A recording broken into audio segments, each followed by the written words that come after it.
ఈరోజు దేవుని వాగ్దానం, వారు జాతులన్నింటను సుప్రసిద్ధులగుదురు, వారి సంతానమునకు ఖ్యాతి కలుగును. వారిని చూచిన వారెల్లరూ నేను వారిని దీవించుతునని గుర్తింతురు. యెషయా 61వ అధ్యాయం 9వ వచనం. ఈ వాక్యం మనకు ఏం చెబుతున్నదంటే, ప్రభువును నమ్మిన వారు అందరికంటేనూ ఎక్కువగా సుప్రసిద్ధులగుదురు అని.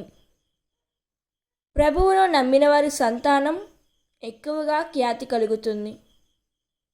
వారిని చూచిన వారందరూ కూడా దేవుడు వారిని దీవించారు అని గుర్తుపడతారు.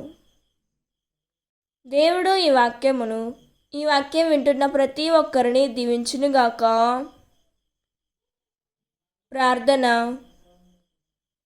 ప్రభువా, మేము జాతులన్నింటిలో కంటే సుప్రసిద్ధులైన వారిలాగా మమ్మల్ని నడిపించుము.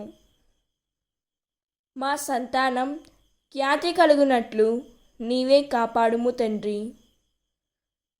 మమ్మల్ని చూసిన వారందరూ మేము దేవుని చేత దీవించి ఉన్నాము అని వారు కూడా అర్థం చేసుకొని నీ జాతిలోనికి వచ్చేలా చేయుము తండ్రి.